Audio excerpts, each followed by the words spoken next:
dis gloire à Dieu. Je dis gloire à Dieu. Bien-aimé, est-ce que ce matin, on peut saluer quelqu'un de façon spéciale? Celui dont le nom commence par J-E-S-U-S. Est-ce qu'on peut le saluer de façon spéciale, de façon particulière, de façon élevée, de façon élevée, de façon spéciale, de façon spéciale? Au nom de Jésus, salut Jésus, salut Jésus, salut le Seigneur, salut le Seigneur, salut le Seigneur, salut le Seigneur, salut Jésus, salut Jésus, salut Jésus.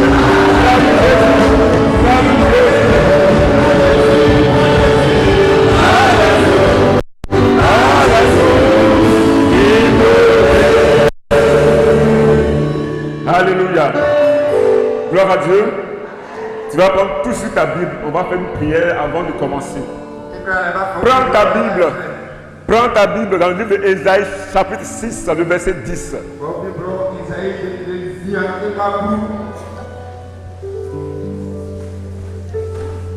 Ésaïe 6, le verset 10.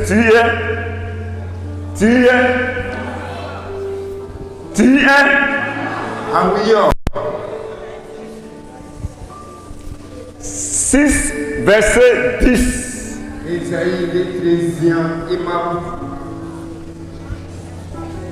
Tu as trouvé maintenant? On peut lire ensemble? On peut lire ensemble? Je dis 3, on lit ensemble. 1, 2 et 3. Rends insensible le cœur de ce peuple, endurcis ses oreilles et bouche-lui les yeux, pour qu'il ne voie point de ses yeux, n'entend point de ses oreilles, ne comprenne point de son cœur, et ne se convertisse point, et ne soit point guéri. Alléluia. C'est une prière que tu vas faire ce matin. Tu vas faire l'inverse de cette parole. Gloire à Dieu. Tu vas donc proclamer l'inverse de cette parole. Gloire à Dieu. Commence à prier déjà. Commence à prier. Prie le Seigneur. Prie. Il faut prier. Fais l'inverse. Dis à Dieu de rendre ton cœur sensible ce matin. Dis à Dieu que ton oreille ne soit pas dure ce matin. Dis à Dieu de dépoucher tes yeux. Que tu veux voir ce matin. Dis à Dieu que tu veux entendre de tes oreilles. Que tu es là pour comprendre. Pour que tu te convertisses. Pour être guéri. Pour être guéri. Dis à Dieu que tu es là pour être guéri. Alléluia. Alléluia. Dis après moi, Seigneur Jésus.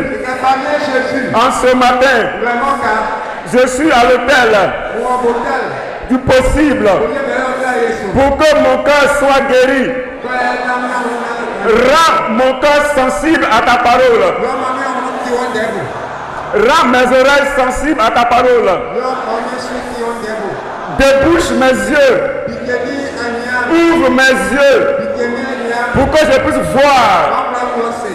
Ouvre mes oreilles pour que j'entende la parole de Dieu.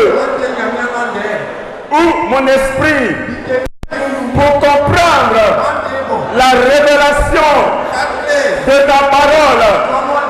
Ouvre mon âme pour que je me convertisse et que je reçoive la guérison. Que je sois guéri ce matin. Que je sois guéri ce matin. Que je sois guéri ce matin par ta parole. Au nom de Jésus. Acclame la parole du Seigneur. Acclame la parole du Seigneur. Et assois-toi dans ta bénédiction au nom de Jésus. Bien-aimés, soyez salués, soyez bénis au nom de Jésus. Je voulais bénir le nom du Seigneur pour mes responsables du moment de réveil.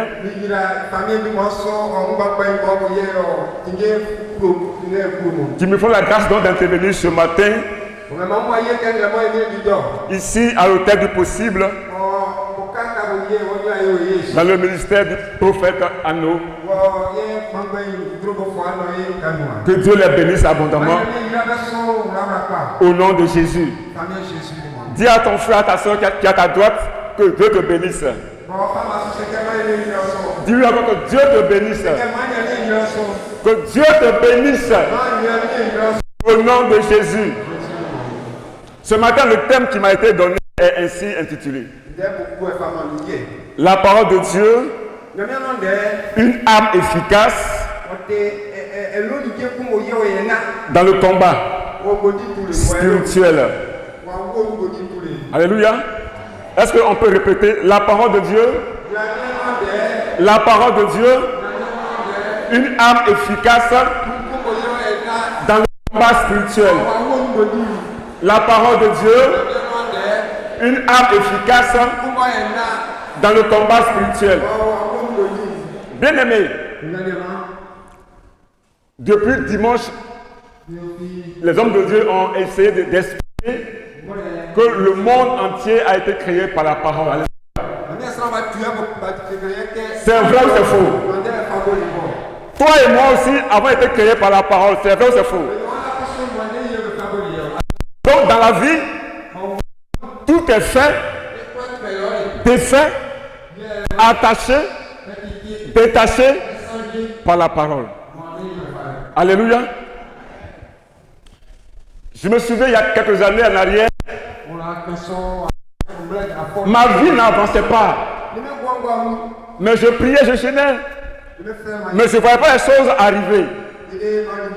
Alors un jour donc, je prends donc la décision de questionner le Seigneur pour dire, mais Père, qu'est-ce qui se passe même?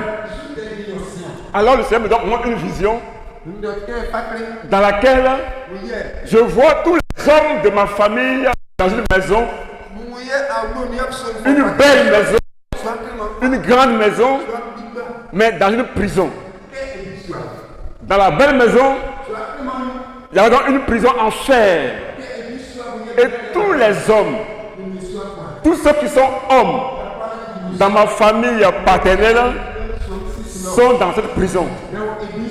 Et moi, je me vois aussi dans cette prison. Alors, je suis étonné. Moi, je suis chrétien. Je suis au moment de réveil. Et puis, je me vois en prison. Seigneur, mais j'ai prié, j'ai jeûné. Qu'est-ce qui se passe? Il me dit, bon, prie encore. Il faut prier. Et quand tu as fait de prier, va chez telle personne. C'est ta parente. C'est elle qui a confisqué donc tes biens, tes bénédictions. Donc va chercher, va prendre tes bénédictions chez elle. Je dis, mais comment on fait? Alléluia.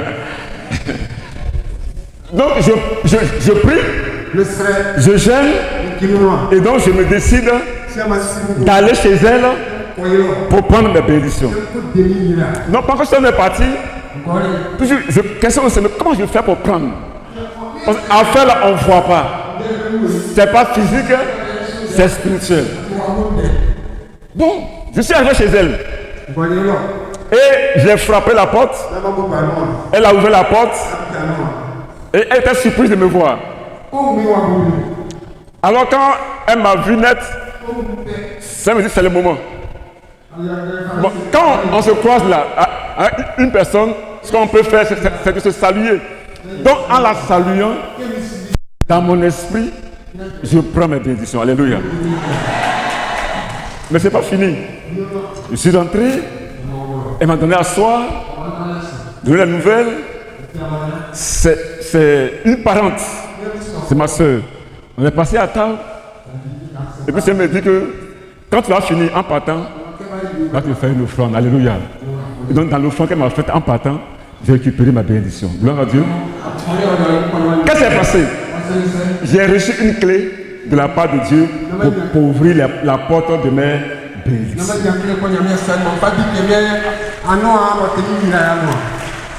Ce matin, le thème dit la parole de Dieu, une arme efficace dans le combat spirituelle.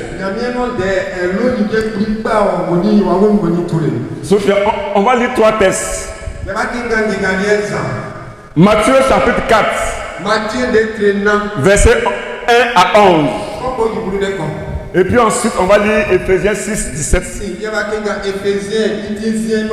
Ensuite, on va lire Ésaïe 42, verset 21 et 22. Et puis verset 5 à 9. Lecture. Alors Jésus, emmené par l'Esprit dans le désert, Oui. il est tenté par le diable. Oui. Après avoir jeûné 40 jours et 40 nuits, il eut faim. Le tentateur s'étant approché, lui dit, si tu es fils de Dieu, ordonne que ces pierres deviennent des pains. Jésus répondit, il est écrit, l'homme ne vivra pas de pain seulement, mais de toute parole qui sort de la bouche de Dieu. Le diable le transporta dans la ville sainte. Oui. Le plaça sur le haut du temple et lui dit, si tu es fils de Dieu, jette-toi en bas. Car il est écrit, tu donneras des ordres à tes anges et ils te porteront sur les mains, de peur que ton pied ne heurte contre une pierre. Jésus lui dit, il est aussi écrit, tu ne tomberas point le Seigneur ton Dieu. Le diable transporta encore sur une montagne très élevée. Lui montra tous les royaumes du monde et lui dit, je te donnerai toutes ces choses si tu te prosternes et m'adores. Jésus lui dit, retire-toi Satan, car il est écrit, tu adoreras le Seigneur ton Dieu et tu le serviras lui seul. Alors le diable le laissa. Et voici des anges vinrent auprès de Jésus et le servaient. Amen. Amen. Éphésiens 6, 17. Éphésiens 6, verset 17. Prenez aussi le casque du salut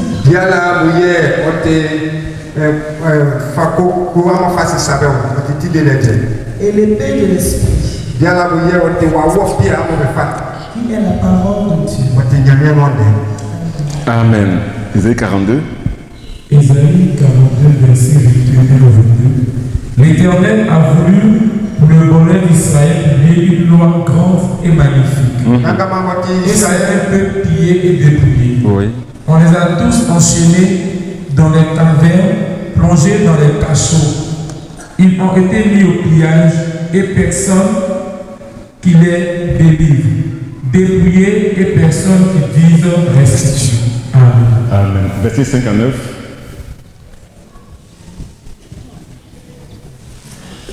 Ésaïe 42, verset 5 à 9. Ainsi parle Dieu. Ainsi parle l'Éternel. L'Éternel qui a créé les cieux et qui les a déployés. Amen. Qui a étendu la terre et ses productions. Qui a donné la respiration à ceux qui la peuplent. Oui. Et le souffle à ceux qui y marchent. Moi, l'Éternel, je t'ai appelé pour le salut et je te prendrai par la main. Je te garderai et je t'établirai pour traiter l'alliance avec le peuple, pour être la lumière des nations. Amen. Amen. Gloire à Dieu. Frères et sœurs, Pour avancer dans le thème, nous allons faire une brève introduction et essayer de définir l'arme dont il s'agit, l'arme du combat. Et en grand 3, on va voir les caractéristiques de cette arme de Dieu.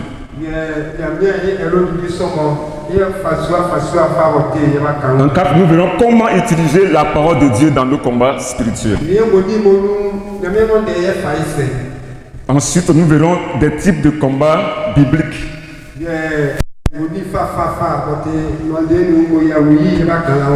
Donc, la parole de Dieu, comme vous le savez tous, les bien-aimés, c'est bien l'épée de l'esprit. Donc cette arme-là est constituée de toutes les munitions de combat spirituel. Ces munitions servent à transpercer.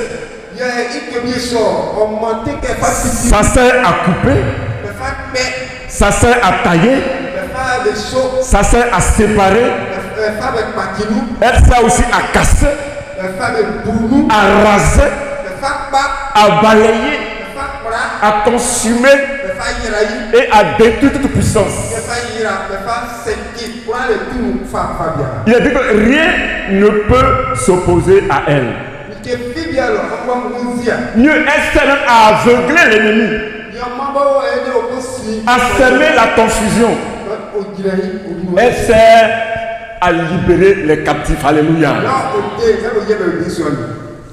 Dieu donc nous donne, bien aimé, sa parole pour nous en servir dans le combat que nous menons chaque jour. Chaque jour donc, tu as la parole de Dieu pour la méditer afin de pouvoir marcher. Alors, quelles sont les caractéristiques? Et comment pouvons-nous nous en servir de façon efficace? Bon, d'abord, commençons par définir et à montrer son importance. Alors, la parole de Dieu, une arme efficace. Alors, comme toutes les armes que vous connaissez, la parole de Dieu est un instrument de combat qui produit toujours son effet.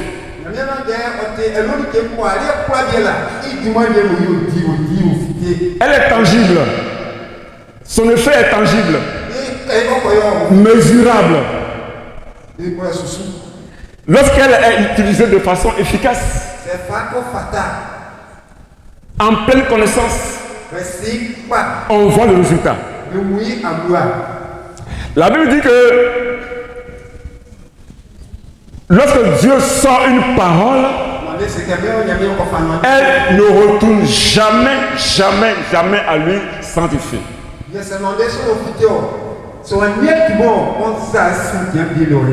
Gloire à Dieu. Et si vous lisez bien Ésaïe 55, verset 10 à 11, vous le verrez. La parole de Dieu produit toujours son effet. Donc c'est une arme de combat spirituel efficace. Voyons ensemble les caractéristiques de cette arme de combat efficace.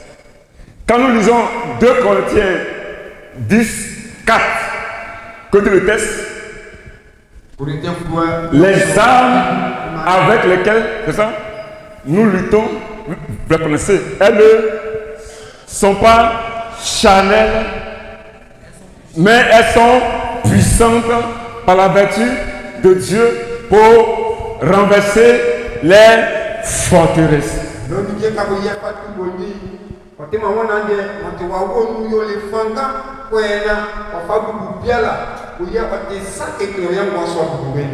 c'est une arme puissante pour renverser, pour détruire, pour anéantir, pour ruiner. Alléluia. Quand on lisait Hébreux 4, verset 12, Oui, on dit quoi? La parole est une. Oui, allons-y. Rapidement, oui. Méthode de réveil. Quand la parole, oui. Voilà ta Bible. C'est pas de tes questions. Voilà. Elle est effilée, elle est efficace, elle est comme une épée à double tranchant. Elle sait quoi? À transpercer, à aller jusqu'à dans la jointure, à séparer âme et moelle.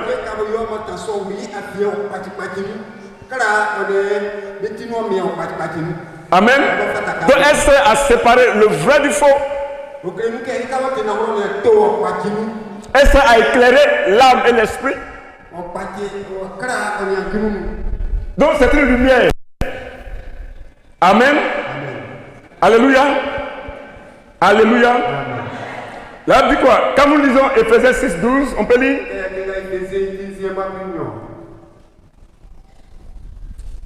Là-bas, il nous est dit quoi? Que la parole de Dieu nous est donnée pour attaquer les esprits mauvais. Il faut lire. Ma fille, il faut lire. Elle est donnée pour attaquer. C'est une arme d'attaque. Verset 12. Car nous n'avons pas à lutter contre la chair et le sang, mais contre les dominations, contre les autorités, contre les princes de ce monde, de ténèbres, contre les esprits méchants dans les lieux célestes. Alléluia. Donc, elle est donnée pour nous défendre contre les puissances, contre les sorciers, contre les mystiques. Elle nous est donnée pour nous défendre contre toute agression.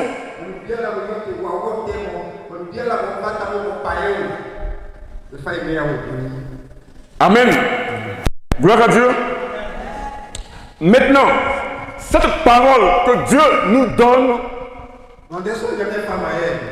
a deux effets. D'abord, elle est donnée comme une arme défensive pour nous défendre. Et ensuite,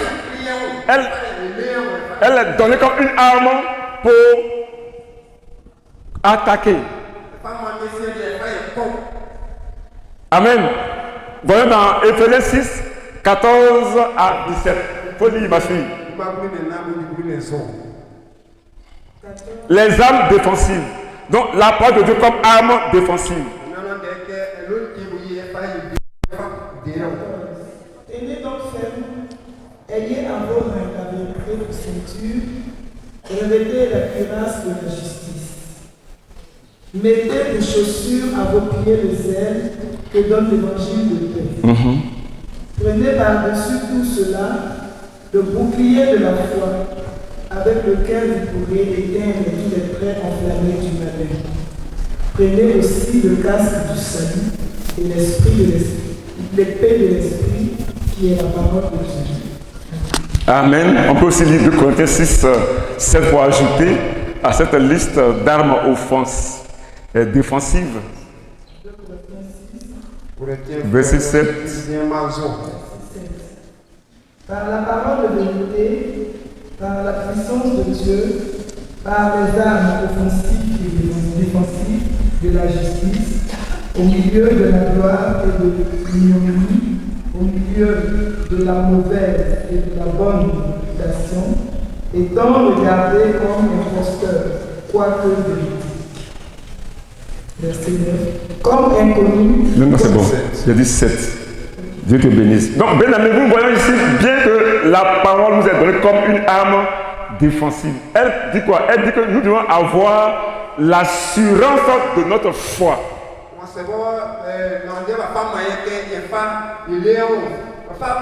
Quelle que soit la situation, ta foi ne doit pas faillir. Ton salut est réel. Tu ne dois pas douter de ton salut. Et en le faisant, tu te protèges contre les ruses du diable. Elle dit que tu dois avoir foi dans les promesses de Jésus. Donc si tu crois aux promesses de Jésus, alors tu es gardé, alors tu es protégé, alors tu es dans un bouclier. Ensuite, elle dit que tu dois avoir du zèle pour l'œuvre de Dieu. Tu dois avoir du zèle dans la maison du Seigneur. Du zèle pour aller à la chorale, du zèle pour prêcher. Tu dois avoir du zèle pour évangéliser. Tu dois avoir du zèle quand tu balayes le temple de Dieu. Donc, si tu as du zèle pour l'œuvre de Dieu, alors tu te protèges. Tu es dans le bouclier du Seigneur. Alléluia. Alléluia. Elle dit que tu dois également revêtir la cuirasse de la justice et de la vérité. Amen. La vérité humaine n'est pas la vérité de Dieu. Et la justice de Dieu non plus n'est pas la justice des hommes. Gloire à Dieu. La justice des hommes dit que quand ton frère t'a volé 15 millions, oui mais 20 millions à la BCAO, mets-le en prison. C'est pas ça? On doit le juger et le mettre en prison. Et il doit faire 20 ans, 15 ans, 2 ans, 3 ans, et puis après, il sort. Quand il sort, il doit te dédommager. Ça, c'est la justice des hommes. Mais la justice de Dieu dit quoi? Elle a dit, quand ton frère t'a volé 15 millions à la BCAO, il faut lui pardonner. Alléluia. Elle ne dit pas, juge-le. Non. Elle ne dit pas, il faut le condamner. Non. Elle ne dit pas, réclame un dédommagement. Non.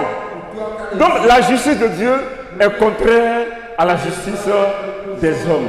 L'homme chrétien doit rechercher à connaître la justice de Dieu et à marcher dans la justice de Dieu.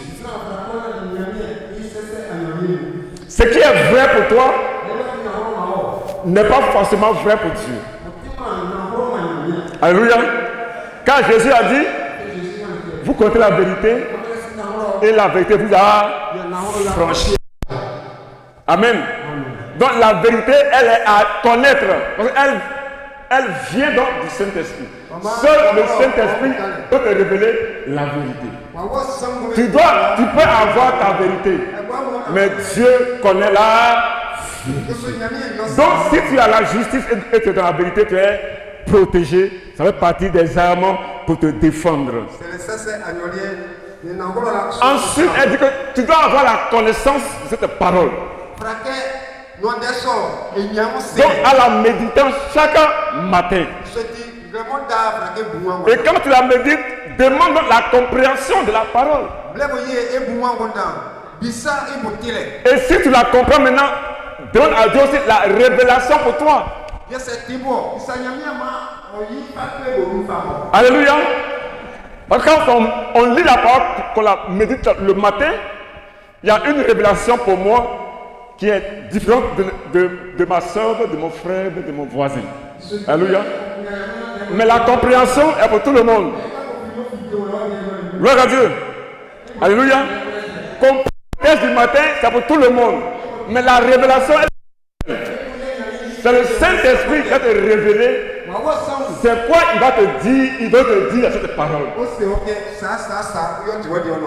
Amen. Amen. Maintenant, voyons ensemble les armes défensives. Donc, la parole de Dieu comme arme défensive. Quand tout à l'heure, on a lu dans Éphésiens 6, 17, il a dit que la parole de Dieu est quoi? Est une épée. Alléluia. L'épée, ça sert à quoi? L'épée, ça sert à transpercer. L'épée sert donc à découper. L'épée sert à tuer. Amen. Gloire à Dieu. Mais dans le texte de Hébreux 4, 12, il dit que c'est une épée à 2 tranchants. Alors, donc, si une épée est à 2 tranchants, attention, si tu ne sais pas bien l'utiliser, tu peux couper quelqu'un pour rien. Alléluia. Gloire à Dieu. Il y a 2 semaines, il y avait un fils qui parlait à l'école. Donc, il était zélé pour l'œuvre de Dieu. Quand ses camarades vont au cours, lui s'en va dans l'église de son père pour prier. Donc, son père était vraiment fâché. Il dit, mais moi je paye école 2 millions par an et toi tu t'en vas prier. Donc j'irai dans ton église là-bas pour parler à ton pasteur. Et son fils lui dit que si tu vas là-bas là, je vais dire à mon pasteur de prendre une parole biblique pour te maudire. C'est le pays, alléluia. Mais si tu ne sais pas l'utiliser, ça peut te couper toi-même la tête.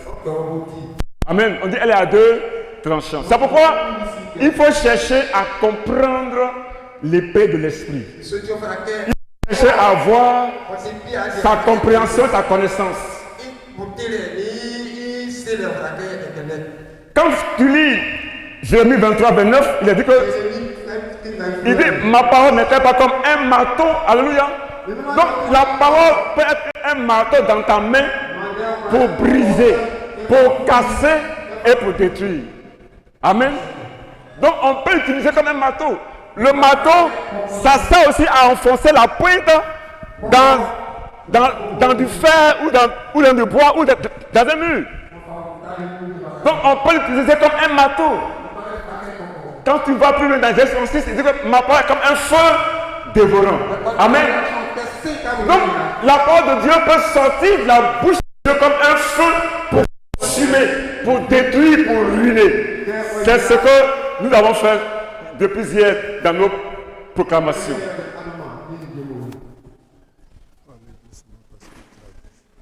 Dieu, on dit d'aller doucement parce qu'on traduit. Alléluia. Alléluia. Alors quand vous lisez donc Ésaïe 41, verset 15, là dit que la parole de Dieu est comme un traîneau et du neuf. On va lire ça ensemble. Maman, on va lire Ésaïe 41, verset 15. 41, verset 15. Tu as trouvé? Allons-y rapidement.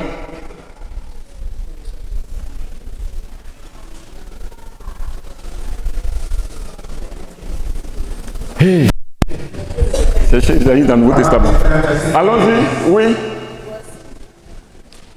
Faut lire, maman. Il dit, voici, je fais de toi, oui. 9. Oui. Oui. Pour raser, oui. Pour broyer, pour faire broyer, écraser, oh, oui. Amen. Alléluia.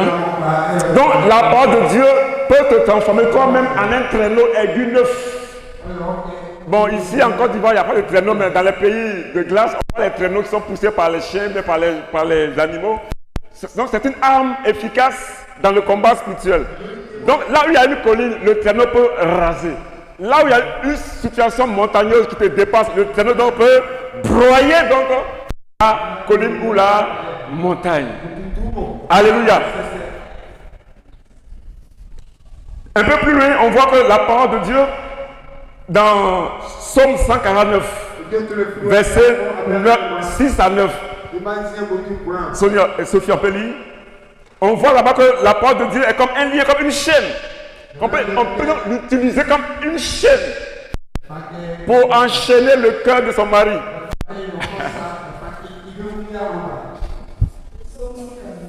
Psaume 149, 6 à 9.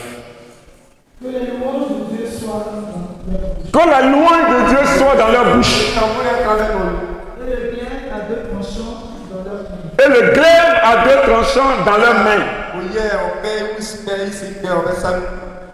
Pour exercer la vengeance. Pour exercer la vengeance sur les nations. Pour châtier les peuples. Pour châtier les peuples. Pour lier pour lier leur roi avec des chaînes et leurs grands avec les sables de fer pour exécuter contre eux le jugement qui est écrit. C'est une gloire pour ses fidèles. Alléluia. Alléluia. Mon frère, ma soeur, Dieu met des armes efficaces et puissantes dans ta main. Dieu pour lier leur roi. Pour enchaîner qui tu veux. Gloire à Dieu. Toujours c'est nous, on brise les chaînes, on brise les liens. On dit toi-même, tu veux le lien. Amen. Donc tu peux donc utiliser la parole dans ta bouche comme un glaive. C'est quoi un glaive? Un glaive c'est quoi? Ça sert à quoi? Le glaive. C'est comme une lance. Voilà. Donc tu peux donc utiliser la parole comme une lance contre ton ennemi dans le combat spirituel. Amen. Et il y a une arme efficace qu'on a encore donnée. On dit que la louange soit encore dans leur bouche. Donc la louange elle-même là, c'est une arme efficace de combat. Quand on vient de louer Dieu, il faut le louer de tout ton cœur. Parce que c'est une arme. Une arme de combat, une arme offensive, une arme d'attaque.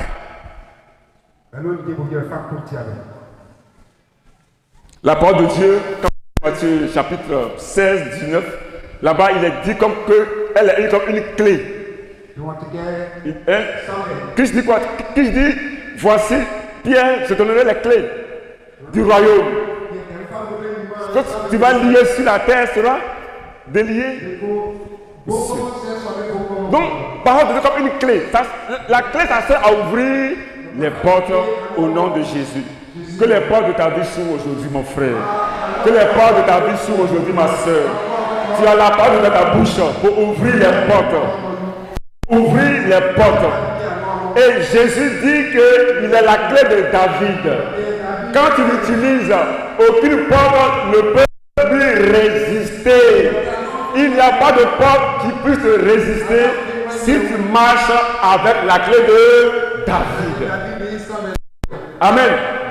Vous voyez dans l'histoire du peuple d'Israël, Israël était confronté à son ennemi égyptien.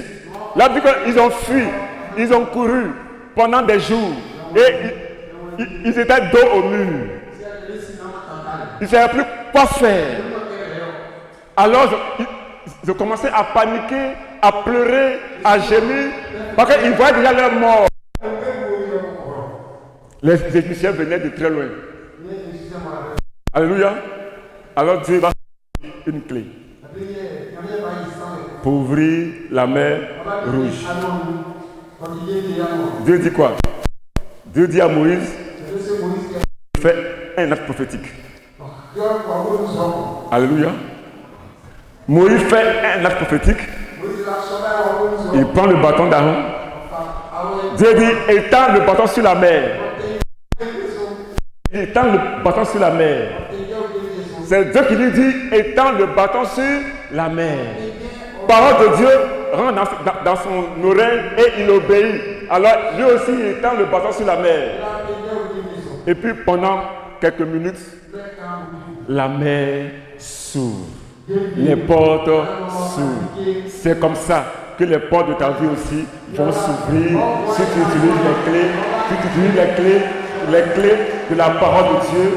Les portes de ton âme vont s'ouvrir, les portes de la vie de tes enfants vont s'ouvrir, les portes vont s'ouvrir à ton mari, les portes vont s'ouvrir à ton commerce, les portes vont s'ouvrir à ton succès, les portes vont s'ouvrir à ta réussite, les portes vont s'ouvrir pour ton mariage, les portes vont s'ouvrir pour ton travail.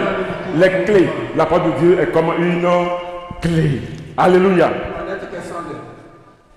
Donc Dieu qui voit la souffrance du peuple d'Israël dans le texte des qu'on a lu, il dit qu'il envoie dans sa parole pour faire quoi? Pour les guérir.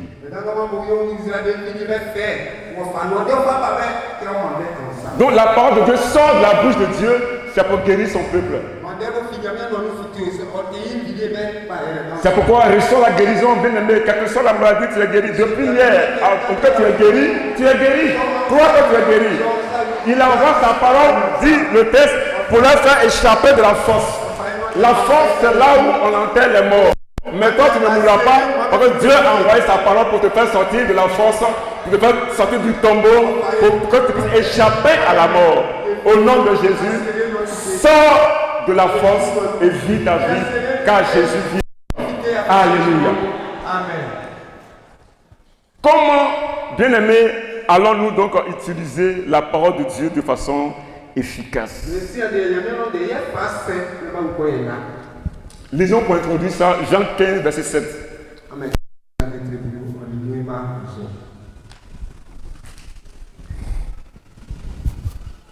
Jean 15, verset 7. Si vous demeurez en moi, et mes paroles demeurent en vous, demandez ce que vous voudrez, et cela vous sera accordé. Alléluia. La condition est déjà tracée. Si vous demeurez dans ma parole, si mes paroles demeurent en vous, si vous demeurez en moi. Alléluia. Donc il s'agit donc pour nous de connaître la parole de Dieu. Tout à l'heure, on l'a prêché. Et puis de l'appliquer, de la mettre en pratique. Amen. Il s'agit donc pour nous de vivre en Christ. Alléluia. Donc si tu vis en Christ, mon frère, ma soeur, tout ce que tu vas demander, il dit que lui, il te garantit le succès au nom de Jésus. Amen. Gloire à Dieu. Donc si ces paroles sont en toi et que toi-même tu demeures en lui, dans le combat tu as le succès. Alléluia. Gloire à Dieu. C'est pourquoi il dit à Jérémie dans Jérémie 1,9, voici je mets mes paroles dans ta bouche. Parce que pour que dans le combat tu aies de l'efficacité, Dieu donc doit te donner les paroles que tu dois donc proclamer ou bien lire, ou bien que tu dois utiliser dans la prière pour que tu vois l'efficacité. Donc, dans Jérémie 1,9, il lui dit, je mets mes paroles dans ta bouche. Gloire à Dieu. Que ce matin, mon frère, ma prière est que Dieu lui-même, il mette ses paroles dans ta bouche. Amen. Maintenant, quand les paroles dans ta bouche, mon frère, ma soeur, tu dois croire à ses promesses. C'est vraiment important de croire que ce que tu lis, ou ce que tu entends, vient de Dieu et puis le pratiquer. Amen. Quand on dit que la foi vient de ce qu'on entend, vient de la parole de Christ. Donc j'entends la parole, ou bien je lis la parole, je dois donc l'appliquer. Si je la mets en pratique, alors je verrai donc la chose se produire.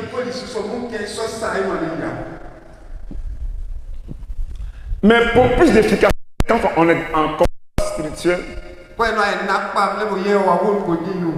non seulement on a la parole de Dieu pour nous rassurer, mais encore faut-il qu'on puisse demander au Saint-Esprit l'orientation du combat. C'est-à-dire, Seigneur, cette situation-là, comment on va faire pour que la monnaie se déplace? Alléluia. Alors Dieu, dans sa grâce, dans sa clémence, il te dira, Matthieu 4, par exemple, et puis il faut le lire, peut-être 7 fois. Et quand tu finis de lire, quand tu finis d'obéir à la voix de l'Esprit de Dieu, tu vois la chose se mettre en place. Amen. Donc, sans révélation, c'est un combat perdu. Ah oui. Sans révélation, c'est un combat jusqu'à, on te dit, ma soeur, c'est comme ça. Dieu donne pas tout. Pense ça comme ça. Donc tu vas avoir des conseils diaboliques. On te dit, pense ça comme ça. Pourquoi? Parce que la situation perdus et il n'y a pas d'orientation. Sans révélation, mon peuple périt. Donc, l'efficacité dans le combat, dans certains combats, dans les choses qui perdurent, qui durent, tu as besoin de demander au Seigneur comment tu dois prier.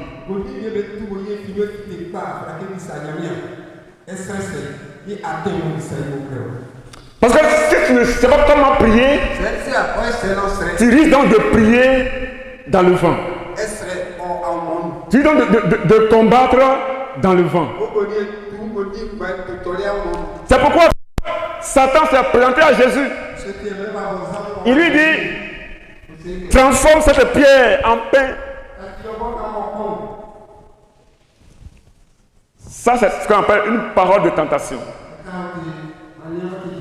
Donc, devant la parole de tentation, tu dois faire quoi? Tu dois demander au Saint-Esprit une parole pour compter la parole du diable. Donc, Jésus reçoit que l'homme ne vivra pas seulement de pain. Gloire à Dieu. Gloire à Dieu. Donc, si tu connais la parole, devant la tentation, le Saint-Esprit va te rappeler une parole biblique que tu vas sortir comme une épée, comme la situation. Et tu t'en sortiras vainqueur. Alléluia. Gloire à Dieu. Gloire à Dieu. Gloire à Dieu. Devant les gens de l'église, dans l'église, il y a beaucoup de personnes qui ont un peu d'argent et qui aiment sortir avec les jeunes filles. Ça arrive, hein? Chez nous, il y en a. Mais quand c'est comme ça, mais sort l'épée de l'esprit qui dit que mon corps est le temple du Saint-Esprit. Alléluia. Et là, il va reculer. Amen. Mais là encore, l'ennemi peut résister. Il peut vouloir forcément te faire tomber.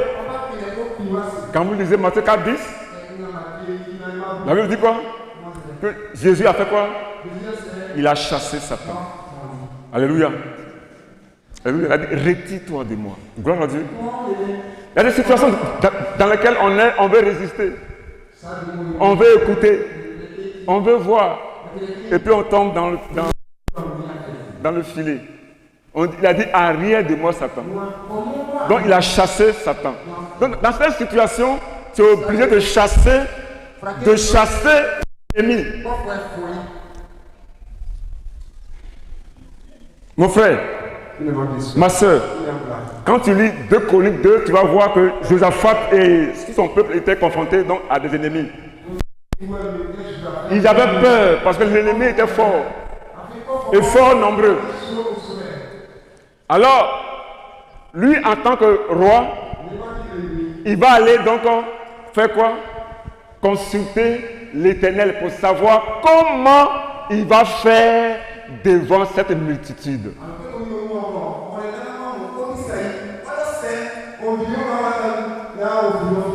Et donc, étant allé au temple pour prier, la parole qui sort, c'est quoi?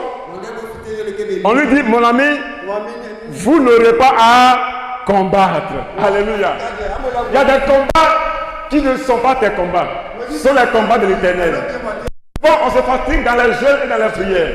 On a dit simplement, si vous partez là, mettez les musiciens devant et ils vont chanter, ils vont louer Dieu, ils vont glorifier Dieu et vos ennemis seront terrassés. Alléluia.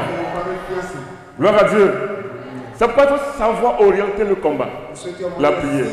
Il y a des combats qui ne sont pas tes combats, qui sont les combats de l'Éternel.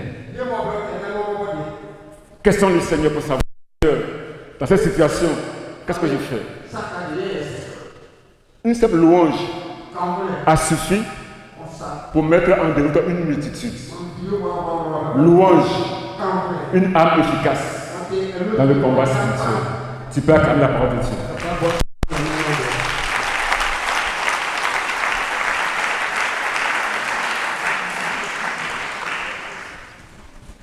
Bien-aimé, il y a donc plusieurs sortes d'attaques contre nos vies. Mais ce matin, je vais parler de l'attaque de la malédiction contre nous.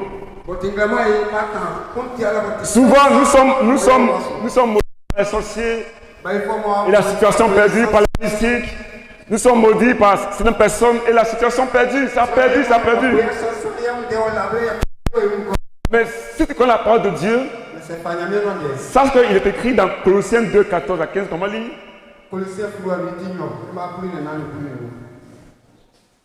Colossiens 2,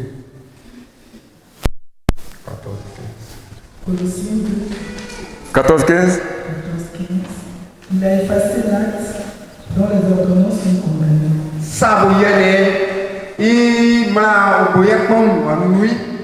Et qui subsistait contre nous.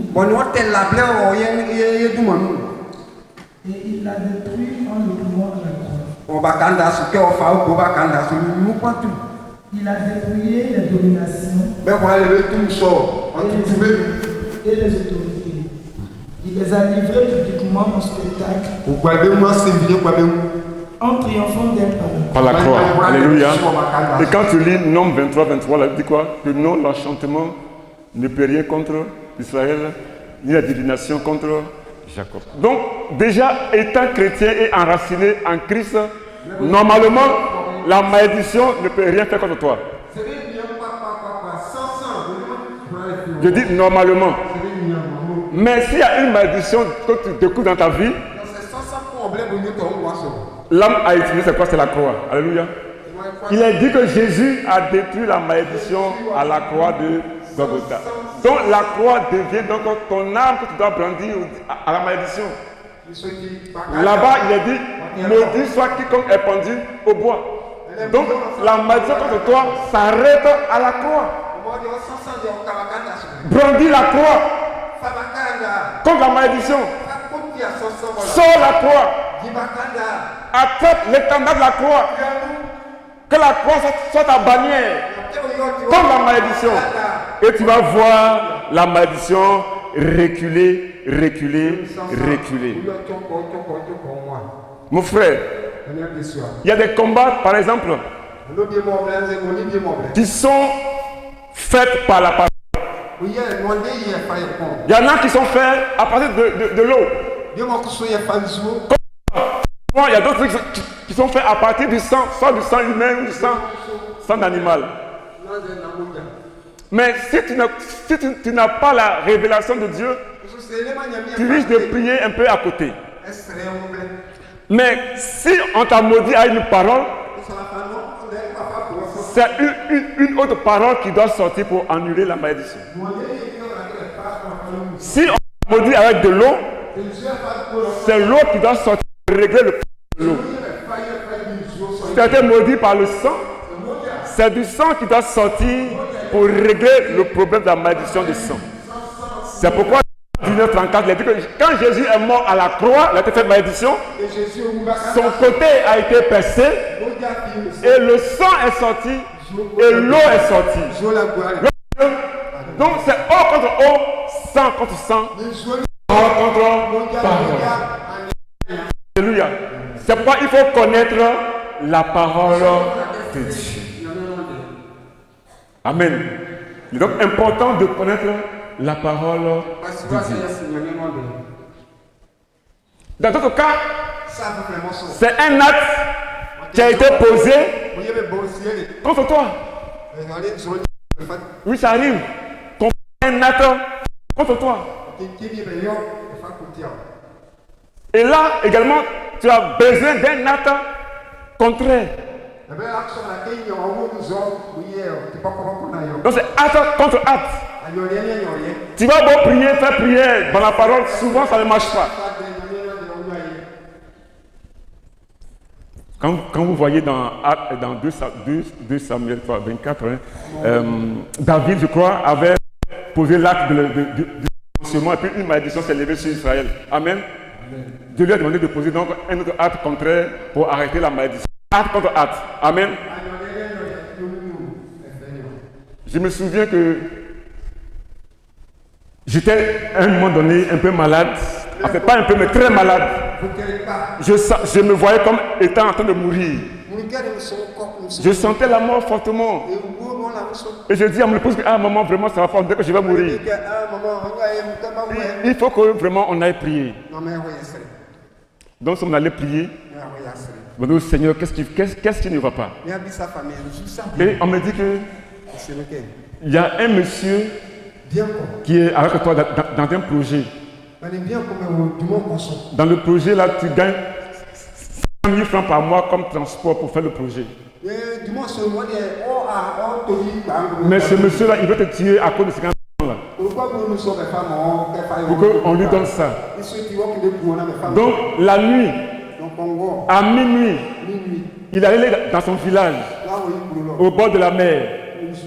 Il s'est mis nu et il a pris les éléments pour faire incantation contre toi, pour te tuer. Voilà la situation de ma mort. Amen. Le tableau est dressé. Maintenant, comment renverser la situation dans ce combat? Donc, Seigneur, on fait comment? Je nous dis donc, vous aussi, demain à minuit, mettez-vous nus et allez à l'hôtel. Prenez tel test, proclamez et puis priez, la mort va partir à son camp. Alléluia. Donc vous nous voyez, nous les deux gros gaillards là, nus à l'hôtel, avec la Bible dans la main, en train de proclamer une parole de Dieu. Et quand on a fini, le mois qui a suivi, on est allé dans son village, le monsieur là. Et quand il m'a vu là, il a confessé, il dit, le jour, je ne peux pas te tuer. C'est que je ne peux pas te tuer, non. Il dit oui, tu ne peux pas me tuer. Dieu est avec moi. Alléluia. Alléluia. Acclame la parole de Dieu. Acte contre acte. Parole contre parole. Eau contre eau. Sang contre sang. Tu as besoin de révélation pour entrer victorieux dans le combat spirituel. Alléluia. Alléluia. Alléluia. Amen. Amen. Amen. Un autre cas. Il y a des cas de combat spirituel où vraiment tu as fait tout ce que le Seigneur t'a dit de faire. Et quand même, ça ne marche pas.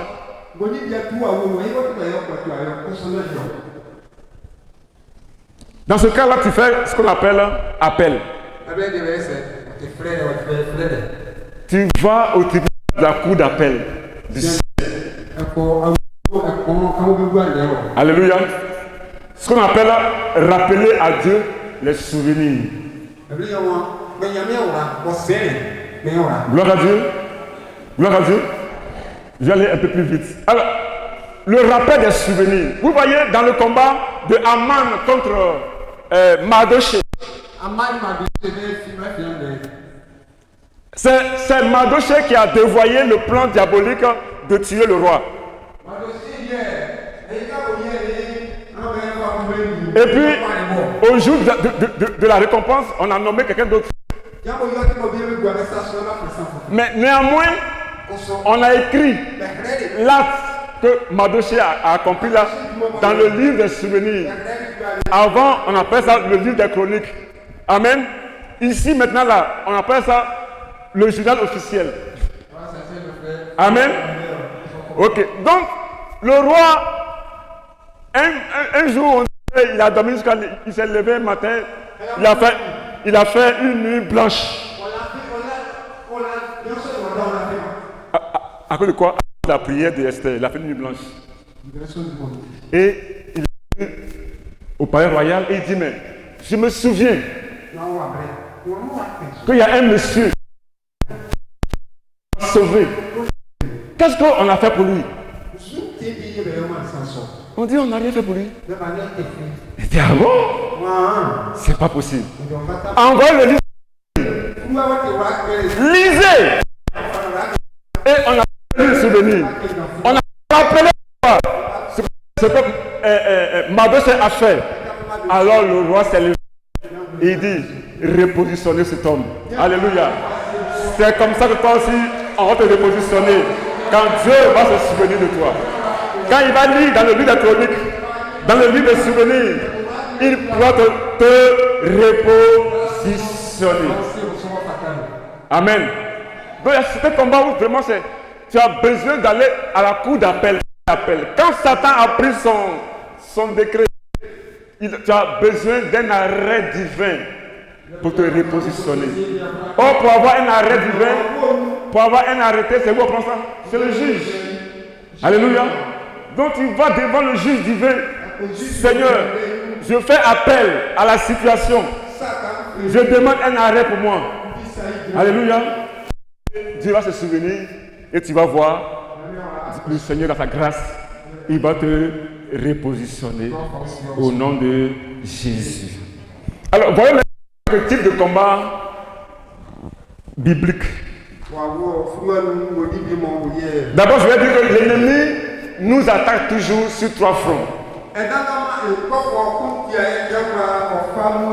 Il va d'abord utiliser tes liens spirituellement, ton origine. Ou bien il va combattre ta destinée. Ou il va combattre ta bénédiction sur la vie terrestre. C'est les 3 domaines dans lesquels l'ennemi nous attaque toujours. Il utilise nos liens spirituels pour nous attaquer. Il s'attaque à nos bénédictions terrestres et il s'attaque à notre destinée. Donc quand vous savez ces choses, en tant que chrétien, il y a une seule chose à faire. Vous savez, tout à l'heure, c'était déjà prêché, je ne vais pas revenir dessus. Péché dans lequel ton papa était, toi aussi tu tombes dans le même péché. Même chrétien. Il y a des péchés dans lesquels ta maman était, toi aussi tu tombes dans le même péché. Il y a des élévations dans lesquelles tes parents n'ont pas été. Toi aussi tu ne vas jamais y arriver. À cause de quoi? À cause de ton cordon ombilical. Tant que ce n'est pas rompu, ça sera un perpétuel recommencement. Lisons ensemble Ézéchiel chapitre 16, je crois, le verset 1, verset 4. Sophia, on peut lire 16, 1 à 4. Verset 1. La parole de l'Éternel me fut adressée ainsi. Fils de l'homme, fais connaître à Jérusalem cette abomination. Tu diras, ainsi parle le Seigneur l'Éternel. Ainsi parle le Seigneur l'Éternel à Jérusalem. Par ton origine et ta naissance, tu es du pays de Canaan. Oui. Ton père était un Amorien. Oui. Et ta mère une Héthienne. Oui. À ta naissance, au jour où tu naquis, ton nombril n'a pas été coupé. N'a pas été lavé dans l'eau. Oui. Pour être purifié. Tu n'as pas été frotté avec du sel. Oui. Tu n'as pas été enveloppé dans de l'ange. Amen. Gloire à Dieu. Gloire à Dieu. Gloire à Dieu. Gloire à Dieu. Mon frère, ma soeur, la plupart des situations qui perdurent sont dues au fait qu'on n'a pas encore réglé le problème du cordon ombilical chrétien. Tout à l'heure, on a cité Jean 1, verset 12. Donc, on dit qu'on est devenu enfant de Dieu. Mais on ne peut pas être enfant de Dieu et appartenir à la même famille. À 2 familles. Soit tu es de Dieu, soit tu es de ta famille. C'est un choix qu'il faut opérer. C'est pourquoi donc Dieu demande au peuple d'Israël de couper leur cordon ombilical. L'épée de l'esprit vient donc pour couper le cordon qui les unissait à leur père et à leur mère. Ils faisaient les mêmes péchés que leur père et leur mère qui ont habité à Canaan. Donc, pour ne pas que ces mêmes abominations se retrouvent dans leur vie, ils sont obligés de faire couper leur cordon ombilical. C'est-à-dire de rompre le lien spirituel qui les unissait à leur famille d'origine. Donc, en tant que chrétien, si je n'ai pas encore rompu le lien spirituel qui me lie à ma famille de naissance, Donc j'appartiens à deux familles. Donc, dans ce cas-là, les délivrances sont un peu difficiles, c'est compliqué. Gloire à Dieu. Un autre facteur. Il dit, ils n'ont pas été frottés avec le sel. Le sel, c'est quoi? C'est un aliment qui a de la saveur. Alléluia. Mais quand tu as de saveur, ça n'a pas de goût, ça n'a pas de joie, ça n'a pas d'avenir. Donc, Jésus lui-même, il a dit dans Marc 9, 49, que tout homme sera salé de Dieu. Alléluia.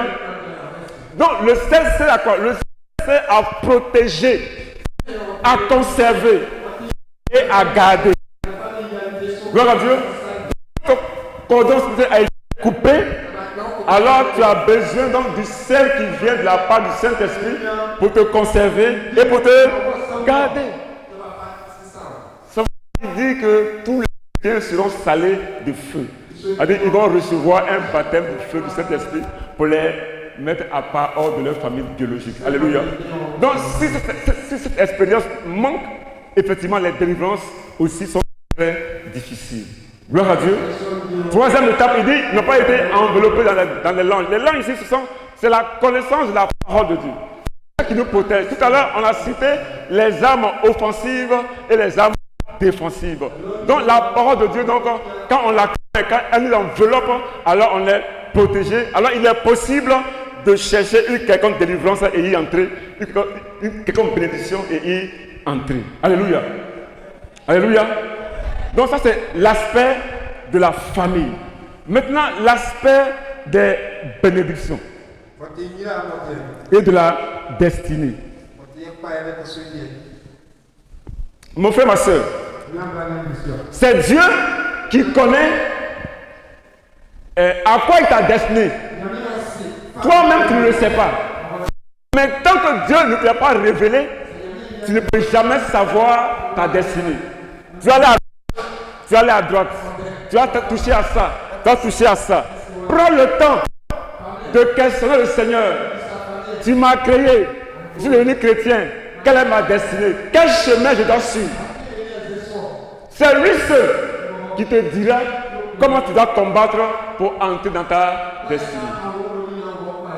Gloire à Dieu. La parole de Dieu, la Bible, c'est pour tout le monde. Mais la révélation, c'est pour toi. Gloire à Dieu. Gloire à Dieu. Il y a des combats dans lesquels tu ne peux pas gagner parce que l'ennemi connaît ta situation spirituelle. Voyez le combat de Élie avec les Baals. Dans un roi, je crois 16. Un roi 18, pardon. 36 à 40, on ne lit pas. Dans ce combat, vous le connaissez très bien. Élie n'a pas commencé à prier le matin. On est d'accord. Élie n'a pas prié à midi. On est d'accord. Élie n'a pas prié à 16h. On est d'accord. C'est vers quelle heure il a prié? À l'heure de l'offrande. Donc mon frère, ma soeur, il y a des combats contre les puissances de Rose-Croix, les puissances de sorcellerie. C'est une puissance à l'heure exacte à laquelle il faut attaquer, tu vas taper poteau. Élie donc avait en esprit l'heure. Et c'est à l'heure de l'offrande qu'il s'est levé. Il a dit, c'est le moment. C'est le moment. Alléluia. Donc, il y a des combats. Tu dois connaître exactement le moment, à l'heure précise où tu dois attaquer. Tout à l'heure, je parlais de l'histoire de Aman et puis de Mardoché et de Esther. Donc, ça me permet de rentrer un peu dans les types de combats bibliques. Aman, donc, connaissait les Juifs. Et il était jaloux de la position des Juifs. Parce que Mardochée n'arrivait pas donc à se prosterner devant lui. Le texte est long, hein? Esther 7 et 8 et 9. On va pas lire ça. Donc, qu'est-ce qu'il fait? Il prend la résolution. Il a même lui-même un décret présidentiel pour pouvoir tuer Mardochée et tous les Juifs. Amen. Gloire à Dieu. Mais avant de prendre le décret, qu'est-ce qu'il a fait? Alléluia. On peut acclamer le frère. Avant de prendre ce décret, il a consulté. On dit qu'ils ont jeté le pur. On dit le sort. Ils ont consulté janvier, février, mars, avril, mai, juin, juillet, août, septembre, octobre, novembre. Et puis c'est le décembre. On dit quoi? Le 12e mois, le 13e jour. Pourquoi? Pourquoi? Parce qu'en janvier, il ne pouvait pas atteindre son objectif. En février non plus. Mars non plus. Jusqu'à novembre non plus. C'est en décembre qu'on a vu que les Juifs n'avaient pas d'activité spirituelle dans ce mois-là. Dans ce mois, bon, les Juifs sont au repos, ils sont en train de se reposer. Il n'y a pas de date prophétique dans le mois de décembre pour les Juifs. Il n'y a rien. Donc c'est à ce moment-là, c'est le moment propice, le moment favorable que Aman a utilisé pour avoir son décret de mort contre Mardochée et les Juifs. Donc l'ennemi va t'attaquer juste à tes moments de loisirs. Voilà, les moments où il n'y a pas d'activité spirituelle. Donc il cherche, il consulte, il regarde, il épie. Et il trouve donc le temps favorable. Gloire à Dieu. Gloire à Dieu. Gloire à Dieu. Gloire à Dieu. Vous savez, la Côte d'Ivoire n'est pas spirituellement bien assise parce que l'Église ne couvre pas toutes les fêtes juives. On fait quoi? On fête Pâques. Et puis on fête quoi encore? Pentecôte. Et puis c'est fini. On s'arrête là. Or, en Israël, quand on a fêté Pâques, quand on faisait Pentecôte, on fête quoi encore? Papa Pousson, la fête des Ides. Hein? La fête des tabernacles. Ça vient pour couvrir le ciel. De telle sorte que l'ennemi ne peut pas passer. Gloire à Dieu. Donc il y a 3 fêtes chrétiennes que nous on doit marquer. Fête de la Pentecôte, fête de la Pâque et fête des tabernacles. Pour couvrir notre vie. Donc l'ennemi cherche toujours l'occasion favorable pour attaquer. C'est l'occasion où il n'y a pas d'activité spirituelle. Et quand il frappe, il frappe.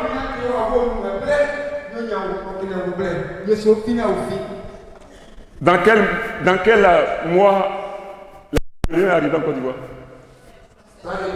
En septembre, il y a quelle activité spirituelle? Il n'y en a pas.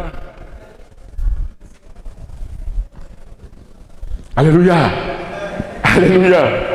Alléluia. Alléluia. Alléluia. Mon frère, ma soeur, il y a dans ta destinée des combats qui sont activés par le Père spirituel. Amen. Jésus lui-même là, pour venir accomplir sa destinée sur la terre là, on lui a trouvé un Père spirituel. C'est qui? C'est qui? C'est Joseph. David donc était destiné à être roi, à être positionné dans sa destinée. Mais David ne pouvait pas être roi si son papa ne l'a pas envoyé sur le champ de bataille. Alléluia. Donc, il y a des prières qui sont vraiment inutiles. Pourquoi? Parce qu'on ne connaît pas la personne que Dieu a mis devant nous pour nous faire entrer dans notre destinée. Son père lui dit, prends la nourriture, prends le vin, les vins, et va faire offrande au roi. Va faire offrande au chef de de tes frères. Il faut voir si tes frères sont bien, seront bien. Voir la commission de David. Et il arrive sur le champ de bataille et il devient général. Qui l'a poussé? Qui l'a envoyé? C'est son père. Si tu reconnais ton père spirituel, tu vas connaître le chemin de ta destinée au nom de Jésus. Si tu reconnais ta mère spirituelle, tu vas te pousser dans ta destinée au nom de Jésus. Alléluia. Monsieur Joseph était destiné à un grand chef dans sa famille. Mais le lien de famille voulait le tuer. Il a eu la grâce de son grand frère qui a fait que on a.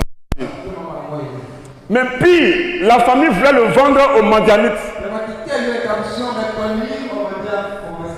Mais dans la destinée de Joseph, là où vont les Madianites là, c'est pas le chemin de sa destinée.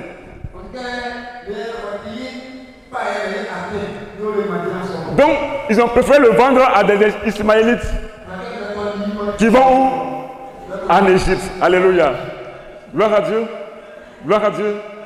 Il y a souvent des personnes qui ont dû nous détourner de notre destinée par des faux messages, par des fausses révélations. Mais Joseph devait donc être roi en Égypte. Mais qui l'a poussé?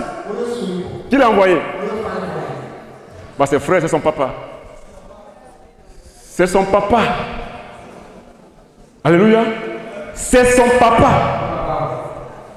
C'est son papa qui lui a dit, envoie offrande, nourriture à tes frères. Alléluia. Il faut reconnaître le chemin de ta destinée. Amen. Ça se passe dans la prière, dans le jeûne et dans la révélation. Toujours dans notre destinée, là, je vais achever rapidement. Je parle tout à l'heure du combat de Esther et puis de Mardoché. Voici quelqu'un qui a dévoyé un complot. C'est pas facile d'arrêter une rébellion. Oui, vous savez bien. Quand le complot, il y a des morts. Et surtout quand c'est le roi, c'est plus fort, c'est dangereux. Mais Mardoché donc a dû faire ce travail-là et Mardoché a été oublié. C'est comme ça, beaucoup d'entre nous travaillent, ils font des efforts, mais au jour de la récompense, on les oublie. Ce matin, au nom de Christ, je proclame qu'on se souvient de toi. Pour que là où on doit te positionner, tu sois positionné. Amen. Dans ce combat, il était dit qu'on devait tuer tous les juifs. Gloire à Dieu. Qu'est-ce qui s'est passé? Esther, ayant reçu l'information, elle s'est levée. Son père lui dit, va voir le roi. Elle dit non, je ne vais pas voir le roi. Même si c'est mon mari, même si c'est mon époux, si j'y vais, je me fais. D'abord, jeûnons 3 jours. Gloire à Dieu. Gloire à Dieu. Il y a des gens ici qui n'aiment pas jeûner. Dis à ton frère, jeûnons 3 jours.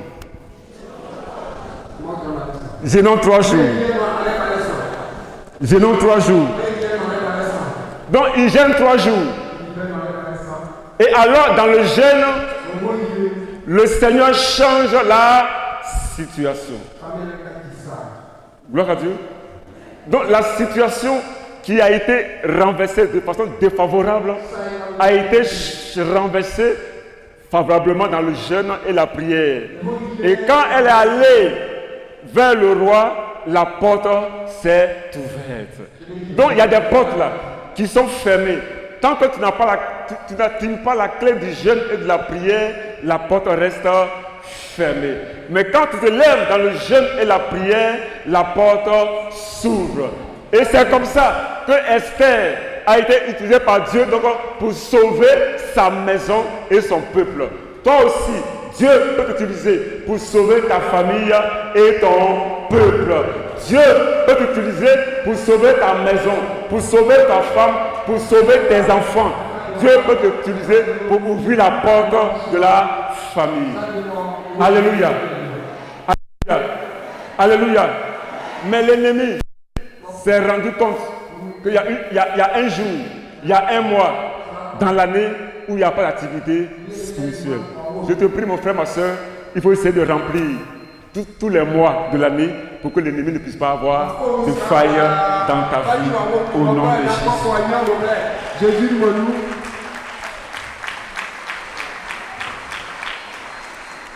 Si Esther a pu renverser la situation dans la prière, toi aussi, tu es capable de renverser toute situation dans la prière. Pour terminer un peu avec les actes prophétiques bibliques, voici Moïse face à Pharaon. Pharaon donc va résister à la parole de Dieu pendant plusieurs années. Mais quand Moïse est arrivé chez Pharaon, Moïse a posé un acte prophétique. Et le bâton de Aaron est devenu un serpent. Tout ça pour pousser Pharaon à laisser partir le peuple d'Israël. Mais Pharaon aussi avait ses magiciens, ses prophètes. Et aussi sont venus. Et ils ont aussi jeté des bâtons et leur bâton aussi s'est transformé en serpent. Gloire à Dieu. Gloire à Dieu. Mais il y a une parole qui est au-dessus de toute parole. C'est la parole de l'Éternel. C'est la parole de l'Éternel. Le bâton de Moïse a avalé le serpent des magiciens. Gloire à Dieu. C'est comme ça que l'esprit de Dieu qui est en toi est capable de détruire l'esprit des sorciers, des mystiques, des puissants de l'enfer. Tu as été armé, tu as été créé, tu as été façonné pour être capable de détruire, d'écraser la puissance du diable au nom de Jésus. Au nom de Jésus.